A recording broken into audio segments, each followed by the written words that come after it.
currently in the book of Judges right now, and I wanted to share with y'all something that I thought was interesting. This is Judges 3, verses 1 through 4.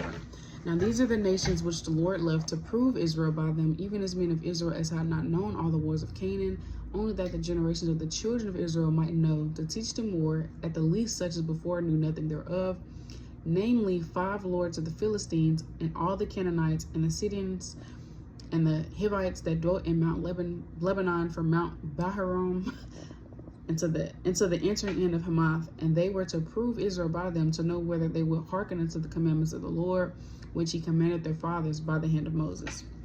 So the Most High didn't remove all these nations because he wanted to prove us to see whether we would keep his commandments or no.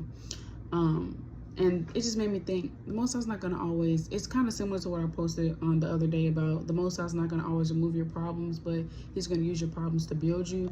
Well, in this instance, the Most High didn't remove these nations because he wanted to see whether we would still choose him or we would choose to serve these other gods. So I just kind of thought it was interesting. The Most High's not going to always remove the temptation. He's not going to always remove the vexation you may have to deal with. He's not going to always remove the spirits you're battling.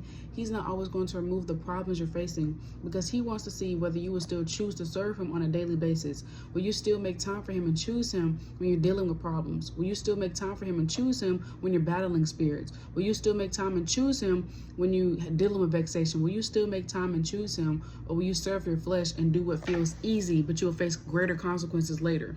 Sometimes it may feel like and seem, your flesh gonna lie to you to make it seem like it's the easier thing to do to sin, but that's not the truth, because we know that the wages of sin thereof is death, Romans 6:23. Don't take the easy way out and you compromise the Most High's commandments and your beliefs and your faith.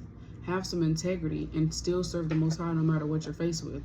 This is Deuteronomy 30:19. I call heaven and earth to record this day against you, that I have set before you life and death, blessing and cursing. Therefore choose life, that both thou and thy seed may live. Verse 20, that thou mayest love the Lord thy God, and that thou mayest obey his voice, and that thou mayest cleave unto him. For he is thy life, and the length of thy days, that thou mayest dwell in the land which the Lord swore unto thy fathers, to Abraham, to Isaac, and to Jacob, to give them. So you got to choose this day. Joshua told us that as well in chapter 24. You got to choose who you're going to serve. Choose life. Don't choose death.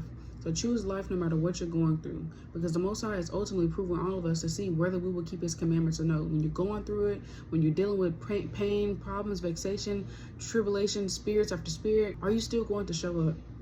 Are you still going to serve him?